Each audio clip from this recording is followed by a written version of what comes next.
నమస్కారం. వసుదేవసుతం దేవం కంసచాణూరమర్దనం దేవకీ పరమానందం కృష్ణం వందే జగద్గురుం. జై శ్రీకృష్ణ. 5000 సంవత్సరాల క్రితం అర్జునుడిని నిమిత్తంగా చేసుకుని ఆ శ్రీకృష్ణ భగవానుడు ఈ జగత్తుకు భగవద్గీతను బోధించారు. ఆ భగవద్గీతను ఎందరికో జ్ఞానగీతగా బోధిస్తూ ఉన్నారు గీతాగాన ప్రవచన ప్రచారకర్త ఎల్వి గంగాధర శాస్త్రి గారు. భగవద్గీత ఫౌండేషన్ను స్థాపించి ఎందరికో భగవద్గీత యొక్క ప్రాధాన్యతను ఆయన తెలియజెప్తూ ఉన్నారు. ఒక్క మాటలో చెప్పాలంటే గీతా ప్రచారం కోసమే తన జీవితాన్ని అంకితం చేసినటువంటి తొలి భారతీయ గాయకులు ఎల్వి గంగాధర శాస్త్రి గారు. వారు ప్రస్తుతం మనతో పాటు ఉన్నారు, వారితో మాట్లాడదాం. గురుగారు నమస్కారం అండి.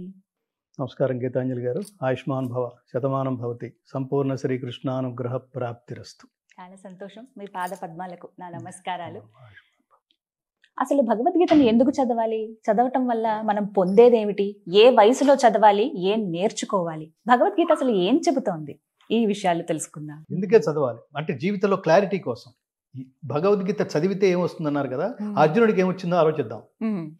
భగవద్గీత అంతా చెప్పాడు. చెప్పిన తర్వాత చాలా జాగ్రత్తగా విన్నావా, బాగా విన్నావా అన్నాడు. ఏమర్థమైంది అన్నట్టుగా. అప్పుడు అర్జునుడు అన్నాడు, నష్టో మోహ స్మృతిర్లబ్ధా త్వత్ప్రసాదాన్మయాచ్యుతా స్థితోస్మి గత సందేహ కరిష్యే వచనం తవా.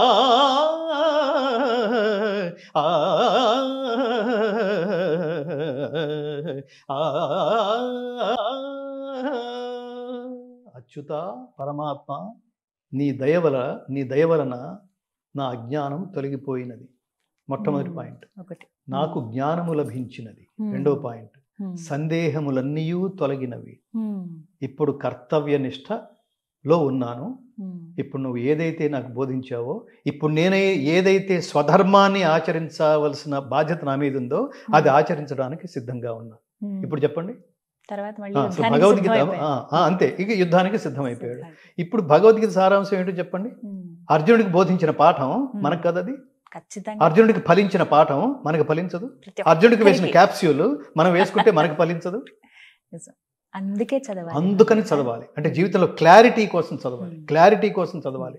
స్ట్రెస్ పోవాలంటే, జీవితంలో మానసిక ఒత్తిడి పోవాలంటే భగవద్గీత చదవండి. ఏ పని మనిషి శాశ్వతుడు కావాలంటే భగవద్గీత చదవండి. ఇవాళ ముఖ్యంగా మనకి ఆ మధ్యన చాలా పేపర్లో వచ్చింది, మీకు డయాబెటీస్ పోవాలంటే, మధుమేహం పోవాలంటే, లేదా మీకు ఏంటారు బీపీ, షుగర్లు ఇలాంటివి ఏమన్నా ఉంటే పోవాలంటే భగవద్గీత చదవండి. రీసెర్చ్లో తేలిన విషయం. ప్రొఫెసర్స్ చాలా పెద్ద ఎత్తున ఇంగ్లీష్ పేపర్స్లో కూడా వచ్చింది, అమెరికన్ ఎడిషన్స్లో కూడా వచ్చింది. ఏమిటి దాని అర్థం ఏమిటి అంటే, ఎలా అంటే భగవద్గీత చదివితే పోతుందని కాదు, చదివి అర్థం చేసుకుని ఆచరిస్తే, ఓహో ఇది ఇంతేనా, ఇట్లాంటి సమస్య వచ్చినప్పుడు ఇలా ఆలోచించకూడదు అనమాట. పిల్లలు అదే కదా, పిల్లలు రాత్రంతా చదివారు పాపం కష్టపడి. మన పిల్లలు బంగారు తండ్రులు, బంగారు తల్లులు. 10 మార్కులు తక్కువ వస్తే తెలంగాణలో కొంతమంది పిల్లలు ఆత్మహత్యలు చేసుకున్నారు చూడండి, అప్పుడు చనిపోయారు చూడండి. ఎలా అసలు అట్లా? తల్లిదండ్రులు ఏం మాట్లాడుతున్నారో మీ పిల్లలతో? 10 మార్కులు తక్కువ వచ్చినాయి, సో వాట్ అయితే ఏమిట్రా అని అనే తల్లిదండ్రులు కడుపున పుట్టలేదన్నమాట వాళ్ళు. నువ్వు ర్యాంక్ రావాల్సిందే, 5 మార్కులు తక్కువ వచ్చినాయి, నువ్వు 90 అన్నావు కదా, ప్రామిస్ అన్నాడు తండ్రి. 90% అన్నావు, ప్రామిస్ అనగానే బీపీ పెరిగింది వాడికి. ఏంటి ప్రామిస్ ఏమిటి? 85 వస్తాయి, సో వాట్? నేను చదివాను, 4 ప్రశ్నలు ఏవో రాలేదు, నేను 90కి ప్లాన్ చేశాను, 85 వచ్చినాయి, అయితే ఏమిటి? ఈ అయితే ఏమిట్లో మీరు చాలామంది గొప్ప గొప్ప వాళ్ళు, అసలు ఏమి చదువు లేకుండా గొప్ప వాళ్ళు అయిన వాళ్ళని ఉదాహరణ చెప్తే అది కూడా చెప్పండి. అది మన చేతిలో లేదు నాన్న, మార్కులు దిద్దేవాడి చేతిలో ఉంది. దేవుళ్ళలాగానే కర్మ చేయి, ఫలితం వాడిస్తాడు. ఎందుకంటే కర్మ తాలూకు ఫలితం నీ చేతిలో లేదు. అసలు ఈ క్లారిటీ ఉండాలి అందులో. మన ఇద్దరు మాట్లాడుతున్నాం, మన కాన్వర్సేషన్ నడుస్తోంది, శ్రీకృష్ణ సంవాదం గురించి మనం మాట్లాడుకుంటున్నాం. ఇదంతా జనాల్లోకి, ఇక్కడ 2 కెమెరామెన్లు ఉన్నారు, వాళ్ళు షూట్ చేస్తున్నారు. ఇది రేపు జనాల్లోకి వెళితే ఏమన్నా అనుకుంటారా? మన మధ్యలో ఒక సినిమా గురించి కూడా మాట్లాడుకున్నాం. దాంతో మనకేం సంబంధం? జనాలు ఏమైతే ఏమిటి? మీరు నిజాన్ని నిర్ద్వందంగా చెప్పడానికి ప్రయత్నం చేశారు. దీంట్లో మీకు ఫలితం ఏమి పొందాలనుకోలేదు. జనాలు దుర్భాషలాడే నేచర్ మీది కాదు. వాళ్ళకి ఏదో మంచి చేయాలి, ఇట్లాంటి ఆలోచన విధానం ఉండాలి, బిడ్డల్ని ఇలా పెంచాలి, అని చెప్పడం వరకే మన లక్ష్యం. వాడు ఎలా తీసుకుంటాడో నీకు సంబంధం లేదమ్మా. సినిమా డైరెక్టర్ లాగానే, సినిమా లాగానే రిజల్ట్ నీ చేతిలో ఎలా ఉంది. అద్భుతం అనుకున్న సినిమాలు ఫ్లాప్ అవ్వలేదు. చాలా సినిమాలు మీరు అసలు ఏమిటి ఈ సినిమా శంకరాభరణం సినిమా చూసి అందరూ అసలు ముందు ప్రివ్యూస్ వేస్తే విశ్వనాథ్ గారు చెప్తుండేవారు, నాకు అసలు ఆ మహానుభావుడైతే నేను అసలు ఈ మార్గంలో రావడానికి పరోక్షమైన కారణం విశ్వనాథ్ గారు. శంకరాభరణం సినిమా చూసి అట్లా నేను శాస్త్రీయ సంగీతాన్ని ఆ ప్రభావంలో పడి శాస్త్రీయ సంగీతం నేర్చుకోవడానికి హైదరాబాద్ వచ్చాను. వీళ్ళు సమాజాన్ని నడిపించగలిగే దిక్సూచులు వాళ్ళు. ఆర్ నారాయణమూర్తి గారు. దానివల్ల ఏది వస్తోంది, దీనివల్ల నాకు నష్టం వస్తుందా లాభం వస్తుందా దీంతో సంబంధం లేదు. జనాలకి చెప్పవలసిన సందేశాన్ని నిర్ద్వందంగా ధర్మబద్ధంగా సూటిగా చెప్పటం, ఆలోచింపజేయటం. వీళ్ళు కారణ జన్ములు అంటున్నా. ఎన్ని వేల కోట్ల సినిమాలు తీస్తే దరిద్రపు సినిమాలు తీసి దానికి 1200 కోట్లు 1500 కోట్లు ఎందుకురా జనాలు సమాజాన్ని నాశనం చేసే సినిమాల మీద శవాల మీద డబ్బులు ఏరుకున్నట్టు. గీత అదే చెప్తుంది. అనుద్వేగకరం వాక్యం సత్యం ప్రియహితం చేయత్ స్వాధ్యాయాభ్యసనం చేయవ వాంగ్మయం తప ఉచ్యతే. మనం పని చేస్తున్నప్పుడు, మనం మాట్లాడుతున్నప్పుడు, పాడుతున్నప్పుడు, ఇంకేది చేసినా జనాలలో అనారోగ్యకరమైన భావోద్వేగాలకి తావు లేకుండా చేయగలగటమే అదొక తపస్సు. మీరు నిజంగా తపస్సే చేస్తున్నారా? అవి రాక్షస క్రీడలు అంటారు వాటిని. జనాలు ఏమైపోయినా పర్వాలేదు, మనం మాత్రం వాళ్ళ బలాల మీద కాదు బలహీనతల మీద సంపాదించాలి, ఇంకోటి ఏదో చేసి సంపాదించాలి. అది చూసి వాడు నాశనం అయిపోతే ఏమిటది? వాడి ఫ్యామిలీ ఉసురు తగలదు, నీకు నీ తరతరాలకి తగలదు. సో అట్లా మనం ఎక్కడి నుంచి వచ్చాం? విశ్వనాథ్ గారి.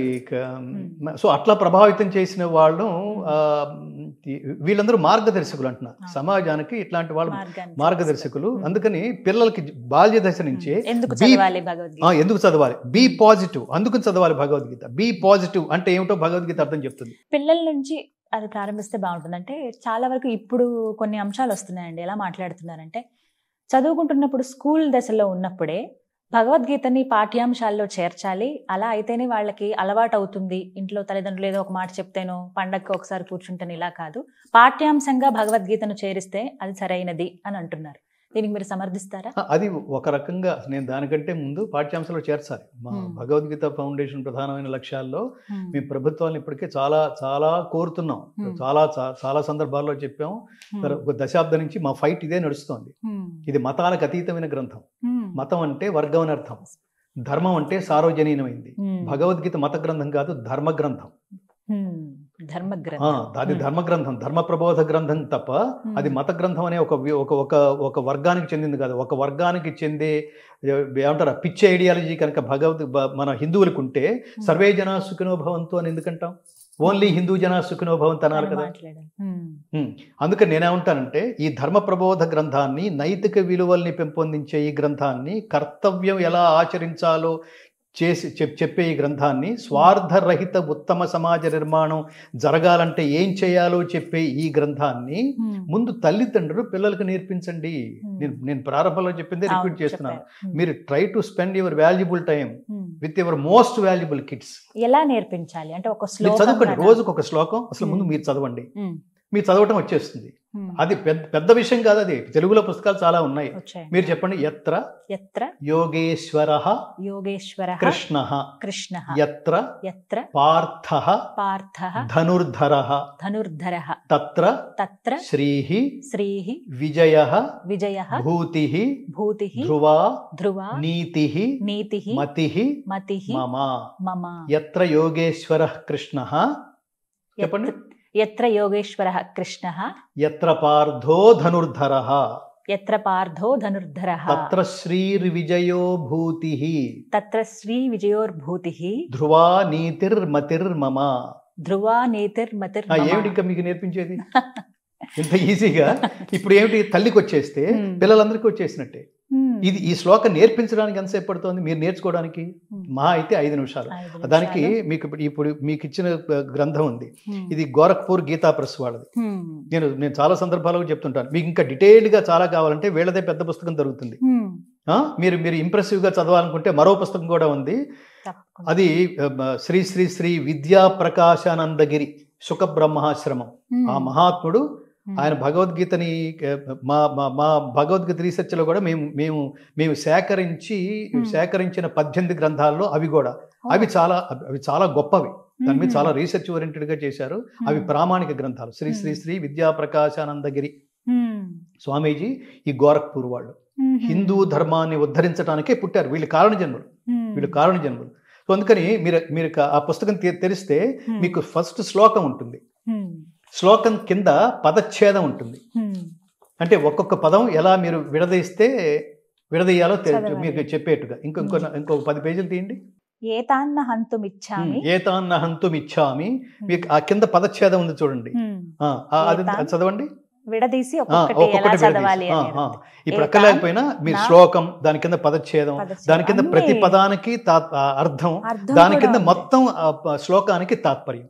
చాలా బ్రీఫ్ గా ఉండే చాలా గొప్ప పుస్తకం ఇది. చాలా క్లియర్ గా ఉంది. మీకు నేర్చుకోవడానికి పెద్ద 5 నిమిషాల కంటే పట్టదు.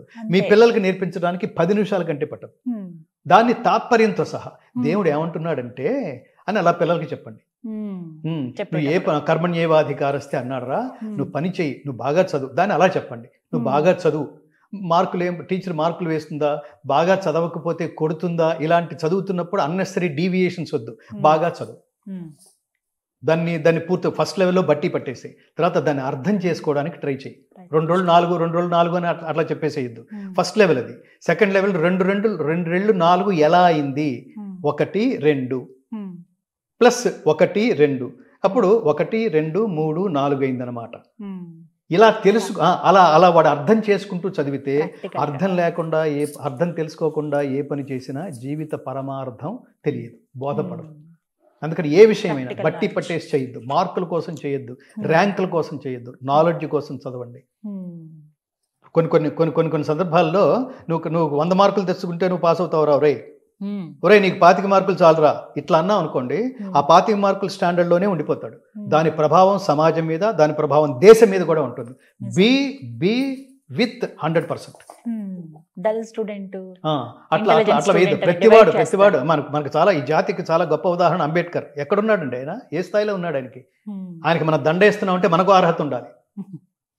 అంబేద్కర్ మన జాతికి నేత, ఒక పర్టికులర్ సెక్షన్స్ కాదు, మహానుభావులు వీళ్ళ జాతికి. అట్లాంటి మహానుభావుల దగ్గర నుంచి, కారణ జన్ముల దగ్గర నుంచి, అట్లాంటి కర్మయోగుల దగ్గర నుంచి జాతి కోసం కృషి చేసిన వాళ్ళు కదా. ఆయన ఏమనుకున్నాడో ఆ లక్ష్యాలను నెరవేర్చే మార్గంలో ఉంటేనే నేను ఆయన భక్తుని అవుతాను. నేను ఆయన వాడుకుంటున్నాను అనుకోండి, రాజకీయాల కోసమో స్వార్థాల కోసం వాడుకుంటున్నాను అనుకోండి, ఇంకా నువ్వు మనిషివే కాదు. ఎలా అవుతాడు? భక్తుడు ఎలా అవుతాడు? స్నేహితుడు ఎలా అవుతాడు? గురువు ఎలా అవుతాడు? గురువుకి మనం ఇచ్చే నిజమైన నివాళి ఏమిటంటే, నేను ఇవన్నీ షార్ప్గా ఎందుకు చెప్తానంటే గీతాంజలి గారు, నేను అలా చేశాను, నా గురువు పేరు నిలబెట్టాను. నా గురువుకి నేను ఇవాళ మీ ముందు కూర్చుని నేను భగవద్గీత నేను చెప్పగలుగుతున్నానంటే నా మొదటి గురువు మా నాయనమ్మని చెప్పాను.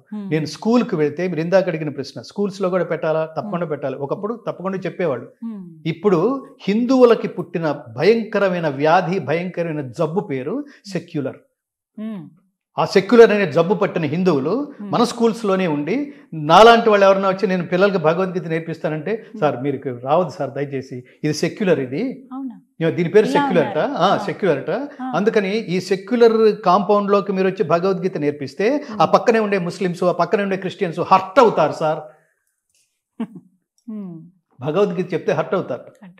ఇంతటి మానసికమైన క్షుద్రం, అదే గీత ప్రారంభంలోనే అంటాడు కృష్ణుడు, క్షుద్రం హృదయ దౌర్బల్యం త్యక్త్వా ఉత్తిష్ట పరంతప.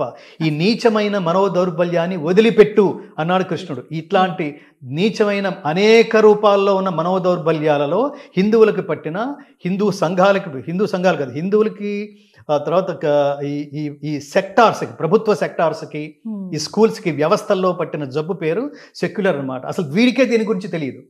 ఇప్పుడు మనందరూ కర్మణ్యవాదిగా డూ యువర్ డ్యూటీ, ఒరే బాగా చదువు నాన్న, మంచి మార్కులు వస్తాయి, నువ్వు రిజల్ట్ కోసం చదువుకున్నా, రిజల్ట్ కొంచెం అటు ఇటు అయితే నువ్వు హర్ట్ అవుతావు, నువ్వు రకరకాల ఆత్మహత్య ప్రయత్నాలు చేస్తావు, దాంతో మనకు సంబంధం లేదు. బాగా చదువు, రిజల్ట్ దేవుడి మీద వదిలిపెట్టు. ఇందులో దేవుడు ఎక్కడైనా ఉన్నాడా? భక్తుడు ఎక్కడైనా ఉన్నాడా?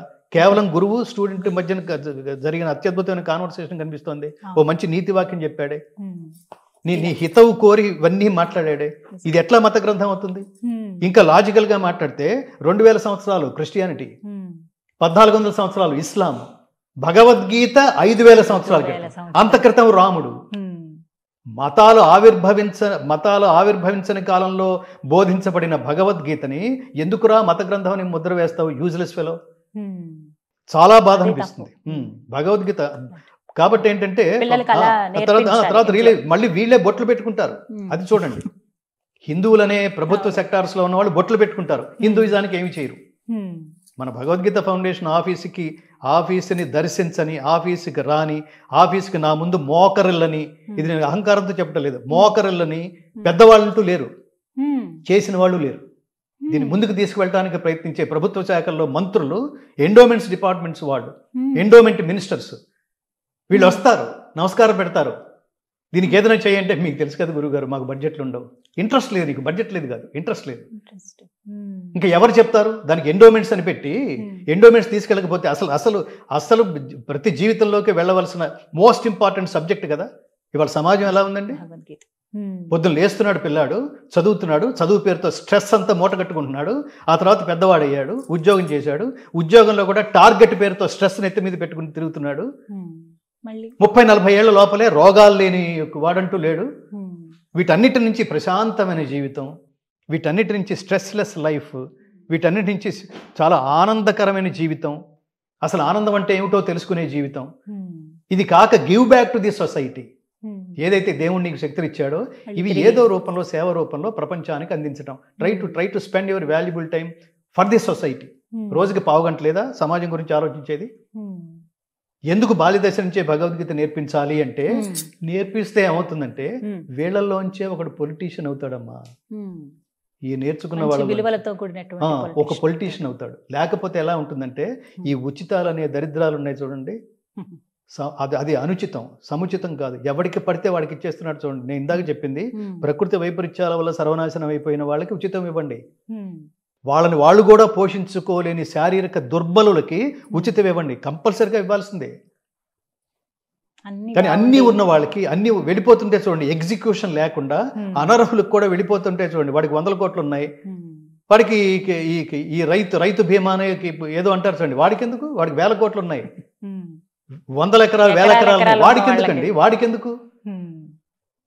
పాపం ప్రకృతి వైపరీత్యం కనుక జరిగితే అది నాకు ఇన్ని ఎకరాల పొలం, నేను ఇదంతా అమ్మేసుకోవాలి, లేదా నేను ఆత్మహత్య చేసుకోవాలి అనే స్థితిలో ఉండే బడుగు రైతు ఉంటాడే, వాళ్ళకి ఇవ్వండి. వాళ్ళు కాపాడుకోవాలి, వాళ్ళు మన జీవితాలను పోషిస్తుంది వాళ్ళే, అన్నదాతలు వాళ్ళే, వాళ్ళకి ఇవ్వండి. వ్యాపారాలు చేసే వాళ్ళకి ఇవ్వద్దు. అప్పుడు డబ్బు ఏమవుతుంది? ఈ డబ్బు ఎవరిది? మనదే. ఇట్లాంటి డబ్బంతా ఏమైపోతుంది? దుర్వినియోగం అవుతుంది కదా. నీకు అంటే ఆర్థిక క్రమశిక్షణ లేదనమాట. అదే మా ఆవేదనలో కూడా మేము చాలా వ్యవస్థగా రూపొందించి ప్రతివాడికి భగవద్గీతను చేర్చాలి. మా క్యాప్షన్ ఇంటింటా గీతా జ్యోతి, మా లక్ష్యం అది. మేము పైసా వెతుక్కుంటూ, వాళ్ళు 100 రూపాయలు ఇస్తే వీళ్ళు 200 రూపాయలు ఇస్తే, ఇక్కడున్న ఫ్లాట్కి రెంట్ కట్టుకుంటూ, ఈ నెల రెంట్ ఎలా అని వెతుక్కుంటూ, అలా ఎలా మేము మీ నోటీసుకి తీసుకొచ్చినా మీరు స్పందించకపోతే ఎలా? ఇలా ఎన్నో ఎదుర్కొన్నారు ప్రాజెక్టులు అన్నట్టు. ఇవి భగవద్గీత కేవలం భారతదేశానికి మాత్రమే కాదు, సర్వమానవాళికి. అందుకని ఇది ప్రపంచంలో వీలైనన్ని ప్రపంచ భాషల్లోకి దీన్ని రికార్డ్ చేసి విడుదల చేయాలనేది. పుస్తకం చదవట్లేదు తల్లి, పుస్తకాలు చదవట్లేదు, ఓపిక లేదు, తీరిక లేదు, దానికి ఓ మానసిక స్థితి కావాలి. లేదు, అదే ఆడియో అయితే దానివల్ల చాలా ఉపయోగం ఉంటుంది. మీరు ఇంటి నుంచి మీరు డెస్టినేషన్కి వెళ్ళే లోపల, ఇంటి నుంచి ఆఫీస్కి వెళ్ళే లోపల, లేదా ఆఫీస్ నుంచి ఇంటికి వచ్చే లోపల అలా పడేస్తారు. ఆ సీడీనో లేదా పెన్ డ్రైవో పెడతారు, అది మోగుతూ ఉంటుంది, స్ట్రెస్ అంతా పోతుంది. 2 రోజులు 3 రోజులు కాన్సన్ట్రేట్ చేస్తావు, ఎక్కడో ఒక శ్లోకం నిన్ను హాంట్ చేస్తుంది, భలే చెప్పాడురా అనిపిస్తుంది. నిజమే కదా, నిన్న ఇట్లా ఆలోచించానేంటి. భగవద్గీత ఎంత శక్తివంతమైన మంత్రసహితమైన గ్రంథమో, జస్ట్ బిలీవ్ మీ, మిమ్మల్ని ఆలోచించకుండా ఉత్తమ మార్గం వైపుకి ప్రయాణించే స్ఫూర్తిని ఇవ్వకుండా వదలదు. ప్రతి శ్లోకం అలాగే ఉంటుంది. భగవద్గీతను చదవటం ముఖ్యమా? ఆ భగవద్గీత చదివే గ్రంథం కాదు, అంటే కేవలం చదువుతోనే ఆపేసే గ్రంథం కాదు. భగవద్గీత ఆచరణ గ్రంథం. It is a practising text, not reading text. కానీ చాలా మంది ముందు ప్రారంభించే దిశగా చదవండి, అది ఫస్ట్ లెవెల్. చదవడం ముఖ్యమంటారా, వినడం అనేది ముఖ్యమంటారా? ఏదైనా ఒకటే. మీరు ఏకసంతాగ్రహి అయితే మీరు వినేసినా వచ్చేస్తున్నది. అయితే మీరు కాన్సన్ట్రేట్ చేయాల్సింది ఏ ఉద్దేశంతో చెప్తున్నాడో అర్థం చేసుకోండి. తాత్పర్యం వినాలి, ఎందుకంటే మీకు సంస్కృతం తెలియనప్పుడు మీకు తెలిసే భాషలోకి అదేదో ఆ భాషలోకి తాత్పర్యం చెప్పబడాలి. మనం ఇప్పుడు తెలుగు చేసాం, ఇంగ్లీషు కూడా రికార్డ్ చేసాం. ఏవేవి ఆలోచన ఉంది గురువు గారు మీకు? ఎన్ని భాషల్లో? ఇంగ్లీషు, తెలుగు రికార్డ్ చేసాం. తర్వాత ఇంగ్లీషు త్వరలో అమెరికా ప్రెసిడెంట్ చేతుల మీదుగా రిలీజ్ చేయాలనేది సంకల్పం. ప్రాజెక్ట్ పూర్తి చేసాం. బట్ దానికి మనకి దాని అంటారు ఫైనాన్షియల్ సపోర్ట్ కావాలి, అది పూర్తి చేయడానికి. తర్వాత కృష్ణుడు పుట్టిన మధురకి చేర్చాలనేది సంకల్పం, హిందీలో రికార్డ్ చేసి. తర్వాత కృష్ణుడు పరిపాలించిన ద్వారకకి చేర్చాలనేది మరో సంకల్పం, అది గుజరాతీలో రికార్డ్ చేసి. శ్రీకృష్ణ పరమాత్మ అవతారం చాలించిన తర్వాత కూడా ఆయన హృదయం, ఆయన గుండె సజీవంగానే ఉంది అని కోట్ల మంది హిందువులు విశ్వసించే శిల రూపంలో సజీవంగానే ఉందని హిందువులు విశ్వసించే క్షేత్రం పూరి, ఒడియాలో రికార్డ్ చేసి ఆ క్షేత్రానికి చేర్చాలనే సంకల్పం. అలాగే మన దక్షిణ భారతంలో 2 ప్రధానమైన కృష్ణ దేవాలయాలు ఉన్నాయి. ఒకటి ఉడిపి, అది కన్నడలో రికార్డ్ చేయాలి. ఇంకొకటి గురువాయూరు, మలయాళంలో రికార్డ్ చేయాలి. మలయాళం అంటే మీకు కేరళలో మ్యాక్సిమం ఇన్కమ్ అంతా బ్యాక్ వాటర్, సముద్రం నుంచి వెనకొచ్చిన వాటర్లోనే పడవలు వేసుకుని అవన్నీ మనం పిక్నిక్స్కి వెళ్తుంటారు జనాలు. అది చాలా గొప్ప టూరిస్ట్ స్టేట్. అది దాని source of income is back water. ఆ బ్యాక్ వాటర్లో మనం ఆ పడవలు వేసుకుని వెళ్తున్నప్పుడు, లాంచీల్లో వెళ్తున్నప్పుడు మధ్య మధ్యలో చిన్న కొండలు కనిపిస్తుంటాయి, చిన్న కొండరాడు. ఎక్కడ కొండరాయి కనిపించినా దాని మీద ఒక సిలువ కనిపిస్తుంటుంది. అంత ప్రచారం చేసేసారు అక్కడ. అన్యమతం అనుకుంటూ. అన్యమతం ఎందుకంటున్నాం అంటే ఇది ఖచ్చితంగా హిందూ దేశం అని చెప్పడానికి కూడా సిగ్గుపడుతున్నారు, మొహమాట పడుతున్నారు, భయపడుతున్నారు. ఏమి మానసిక దుర్బలురా మీరు, అందుకే అవకాశం దొరికింది. ఏమి కర్మ వీళ్ళకి.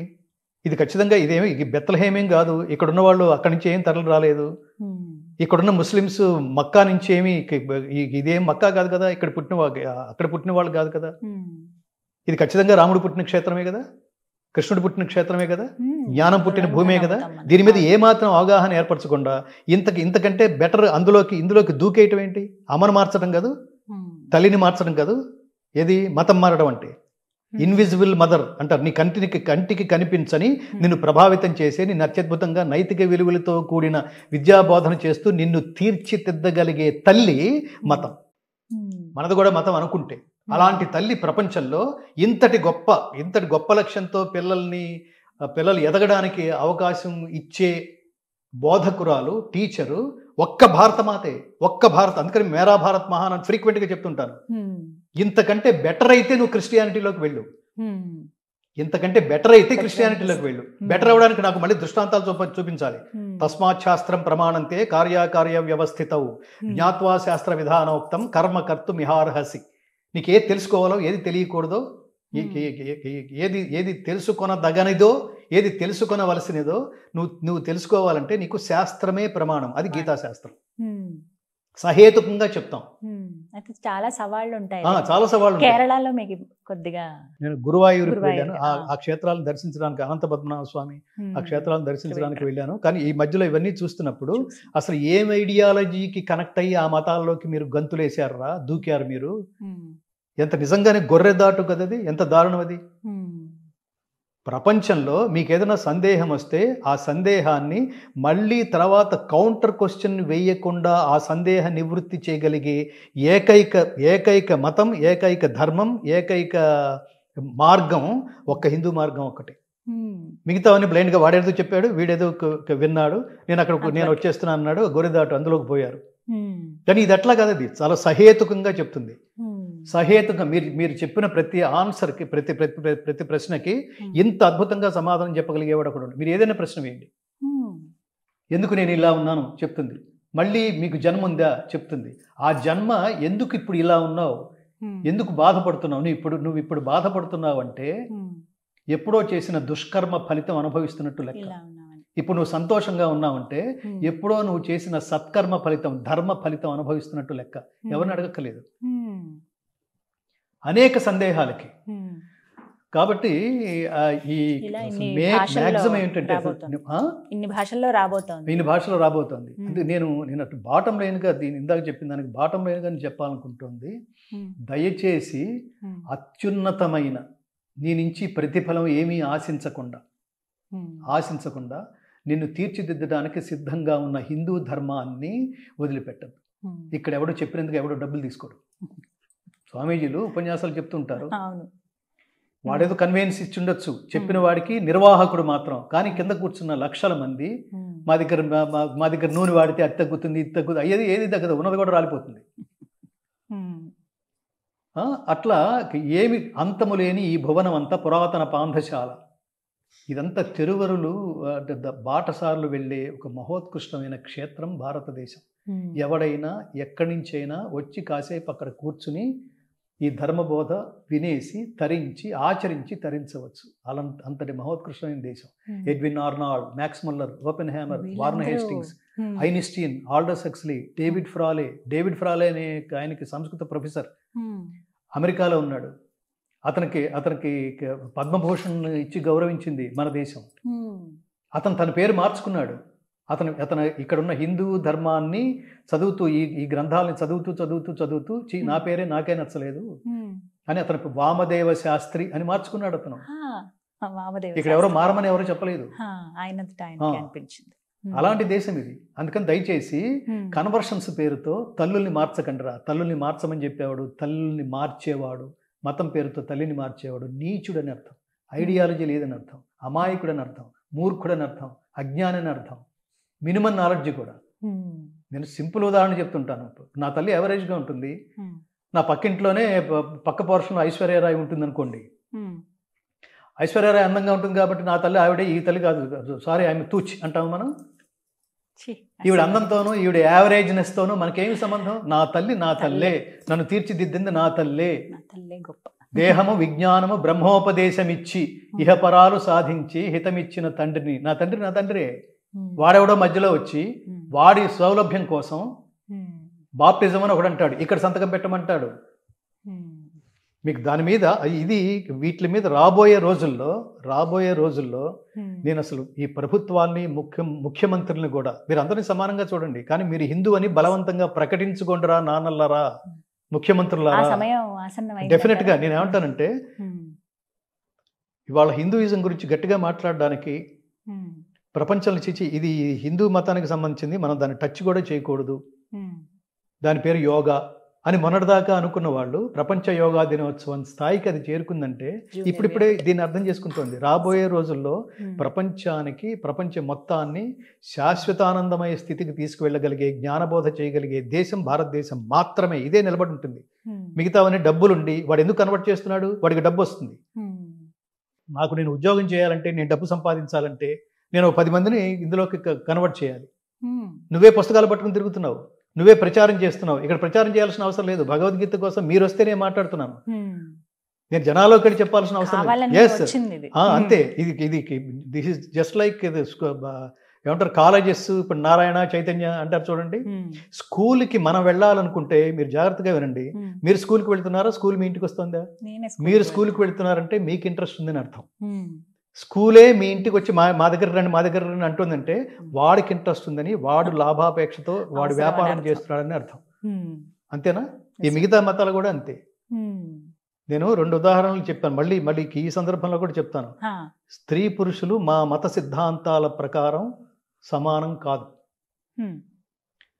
మా మత సిద్ధాంతాల ప్రకారం స్త్రీ పురుషులు సమానం కాదు. స్త్రీలు బిడ్డల్ని కనడానికే పనికొస్తారు అని అబూబకర్ ముసలియార్ అనే ఒక సంఘం అధ్యక్షుడు ఆ మధ్యన ప్రకటనిస్తే అన్ని పేపర్లోనూ వచ్చింది అది. అంటే ఆ మతం కొన్న మానసిక వైశాల్యం ఏమిటి? మనమేమని చెప్తున్నారు? మాతృదేవో భవ, తల్లే మొదటి దేవతరా నాన్న. తల్లి నీకు జన్మనిస్తూ తన జన్మని పడంగా పెట్టింది. కాన్పు కష్టమైతే మహిళలు పోతారు కూడా. పాత రోజుల్లో లేవవి. కాన్పు కష్టమై బిడ్డని ప్రసవించి తల్లి మృతి అంటే అది తెలిసినా కూడా బిడ్డని కనడానికి, తల్లి గర్భవతి అవ్వడానికి మెంటల్గా ప్రిపేర్ అయిందంటే ఏంటి అసలు అది? ఆ త్యాగమూర్తికి తిరిగి ఏమి ఇవ్వగలం? అలాగే నాన్న పితృదేవో భవ, నాన్న మొత్తం జీవితాంతం సంపాదించిందంతా తెలివితేటలతో, రకరకాల తెలివితేటలతో సంపాదించిందంతా నిన్ను పెద్దవాడిని చేయడానికే ఉపయోగించాడు. తిరిగి ఏమి ఇస్తున్నారా వీళ్ళకి? Just like that. అట్లా జంతువులాగా బతికేస్తావా? తిరిగి ఏమి ఇవ్వమా? ఏమిచ్చినా తీసుకోరు. అయినా ఏమి ఇవ్వాలి? అంటే through your works, through your achievements you అంటే have to give back to your parents. First తల్లిదండ్రుల రుణం తీర్చుకోవాలి. చాలా అమూల్యమైన విషయాలు తెలియజేశారు. Hmm. నిజంగా మొదట్లో చెప్పినట్టుగానే ప్రత్యేకమైన ఇంటర్వ్యూ ఇది, నాకు లైఫ్ టైం Hmm. ఎక్స్పీరియన్స్ అని. ఆయుష్మాన్ భవ. ఖచ్చితంగా చాలా సర్వం సంతోషం. శ్రీకృష్ణార్పణమస్తు, సర్వం లోకార్పణం. ఈ గీతని లోకార్పణమస్తు, Hmm. ఇష్టకామ్యార్థ ఫలసిద్ధిరస్తు, ధన్యవాదాలు. ఆయురారోగ్య ఐశ్వర్యాభివృద్ధిరస్తు, లోకా సమస్తా సుఖినో భవంతు. జై శ్రీకృష్ణ. జై శ్రీకృష్ణ.